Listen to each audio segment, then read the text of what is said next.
Dan hadis ini, empat kata para ulama, tidak harus dengan satu istri. Ya, ini bagi kita ini kasihan ya, yang cuma satu ya. Jadi Nabi SAW dikisahkan beliau itu pernah menggilir istrinya dalam satu malam itu 99-nya. Ya, karena beliau duanya udah wafat ya. Beliau istrinya 11, wafat duluan dua, sehingga sisanya 9. Jadi beliau bukan dalam satu waktu ya, maaf. Ya artinya pindah-pindah rumah, pindah kontrakan kalau kita. Ya pindah rumah ke sini. Dan ini dalil bahwasanya jatah bermalam itu adalah hak istri. Cuman kalau istri merelakan boleh gitu, ya. Hukum asalnya adil. Kalau poligami hukum asalnya bermalam, ya, malamnya malam A, B, C, D. Ya misalnya 2 hari, seminggu, atau 3 hari, atau sehari. Cuman kalau misalnya udahlah saya hari ini nggak usah aja lah, boleh. Dia merelakan haknya untuk orang lain. Jadi bukan berarti adil tuh harus seperti itu, enggak. Tapi itu kembali kepada ya kehendak istri. Istrinya bilang, "Mas sudah sekali sebulan aja saya datangin nggak masalah.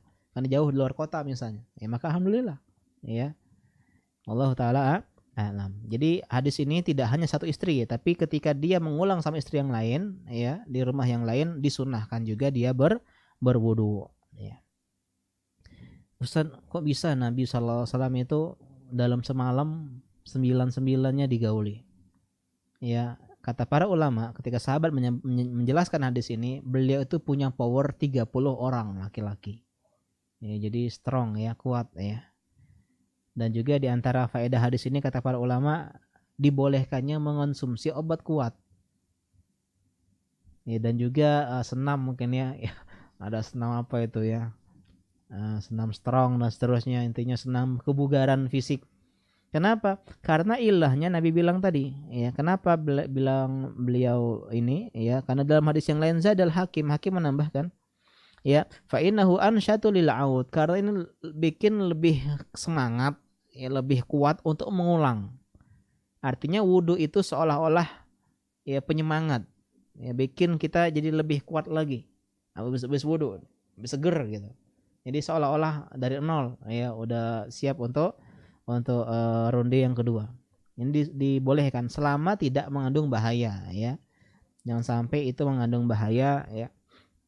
Karena hikmah wudhu tadi karena dia punya semangat untuk mengulang. Kalau orang yang dia punya ini ya fisik yang bugar, artinya nggak mudah keluar ya, nggak cepat keluar, istrinya belum selesai, dia udah selesai ya, maka dibolehkan menggunakan konsumsi seperti ini. Ya wallahu taala a'lam. Kemudian di antara hadis yang faedah juga sama kayak yang tadi, mandi junub tidak harus disegerakan. Buktinya Nabi nggak mandi, ya Nabi wudhu, ya kan sudah junub nih. Tapi nanti Nabi wudhu lanjut lagi. Artinya mengakhirkan mandi wajib. Wallahu taala a'lam ya. Ini senang para penjual obat kuat ya dengar kajian ini ya. Oh boleh Ustaz, ini dalilnya ya. Gitu. Ya asal jangan sampai berlebih-lebihan dalam testimoni ya. Wallahu taala a'lam. Kita lanjut ke hadis selanjutnya, hadis ke 127 tadi gabung ya, 125, 126 di kitab saya. Sekarang hadis ke 127 atau hadis yang ketiga pada sore hari ini. Walil arba'ah, dan dari ya sunan yang 4 ya. Maksudnya pengarang kitab sunan yang 4, an Aisyah radhiyallahu ta'ala anha, dari sahabiah yang mulia ya Aisyah radhiyallahu ta'ala anha. Qalat, beliau berkata, kana Rasulullah sallallahu alaihi wasallam yanam wa huwa junubun min ghairi an yamassa ma'an wa huwa ma'lul. Kata beliau, Nabi sallallahu alaihi wasallam pernah tidur dalam keadaan junub tanpa menyentuh air, maksudnya tanpa berwudu terlebih dahulu. Ya, tapi hadis ini ya ma'lul ya, diberikan cacat oleh kata para ulama, tapi hadis ini disahihkan oleh Syalbani rahimahullahu taala. Jadi hadis ini sahih ya, bahwasanya Nabi Shallallahu alaihi wasallam pernah tidur ketika junub tanpa wudu terlebih dahulu. Ulama beda pendapat dalam masalah ini ya. Jumhur para ulama berdasarkan hadis ini mengatakan boleh ya, boleh tidur junub tanpa wudu. Akan tetapi disunahkan wudu ya, disunahkan wudu. Pendapat yang kedua, pendapat Imam Daud Az-Zahiri dan juga Imam Malik rahimahullah ta'ala, haram. Ya, beliau mengatakan hadis ini lemah. Ada hadis yang lain berbunyi, ayarkudu ahaduna wa huwa junubun, na'am, idza tawadda'a ahadukum falyarqut. Nabi ditanya, kalau kita sedang junub, boleh nggak tidur? Gitu. Kata Nabi, boleh. Ya, kalau dia wudu. Ya, kalau dia berwudu, maka disilakan tidur. Artinya, mafhumnya, kalau dia nggak berwudu, maka dia nggak boleh tidur. Itu muttafaqun alaih. Juga hadis yang lain dari Bukhari, tawadda waghsil dzakaraka tsumma nam. Kata Nabi, wudu dulu, cuci kemaluan, baru tidur. Artinya jangan langsung tidur ketika dia sedang junub. Ini pendapat yang kedua, mengatakan haramnya orang yang junub tidur tanpa wudu. Artinya wudu sebelum tidur ketika junub wajib hukumnya. Dan pendapat yang ketiga, pendapat Syafi'iyah, ya, mengatakan makruhnya. Jadi larangannya hanya bersifat makruh. Bukan boleh, beda ya. Boleh itu boleh, ya, nggak ada makruhnya. Ini makruh, dibenci. Lebih bagusnya enggak. Kalau kita kan mengatakan jumhur mengatakan boleh. Cuman afdalnya wudu gitu. Dan yang tepat adalah Allah Ta'ala alam adalah pendapat jumhur para ulama bahwasanya ya hukumnya boleh-boleh saja seorang yang junub dia tidur tanpa wudu terlebih dahulu. Meskipun yang lebih afdol ditekankan bahkan sunnah muakkadah kalau kita junub sebelum bobo wudu dulu. Gak kuat nih yang mandi, udah wudu dulu baru dia lanjutkan tidurnya. Karena ada tambahan insya'a kalau dia mau. Kata Nabi, dia idza tawaddaa insya'a, kalau dia berwudu kalau dia pengen. Ya, artinya boleh tidur kalau dia berwudu kalau dia sedang pengen. Kalau nggak pengen, nggak wudu nggak masalah.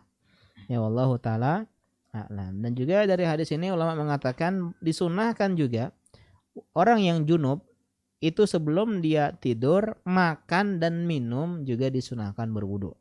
Ini di antara hal yang disunahkan kita berwudu terlebih dahulu adalah ketika kita sedang junub nih, mimpi basah atau berhubungan badan, kemudian pengen makan bakso atau makan model tekwan, pempek dan semisalnya, atau minum es dogan, es jeruk, ya. Maka dia disunahkan untuk berwudu terlebih dahulu. Sunnah ya, tapi kalau dia nggak wudu juga nggak dosa ya, nggak dipermasalahkan. Sebagaimana hadis dari Aisyah radhiyallahu anha, karena Rasulullah SAW idza kana junuban fa arada an yakula wa yana aw yanam tawadda wudu'a lis-shalah. Nabi itu kalau dia junub, kemudian dia pengen makan, dia pengen minum, sebelum makan minum, dia wudu dulu sebagaimana wudu seseorang untuk sholat. Hadis riwayat Imam Muslim.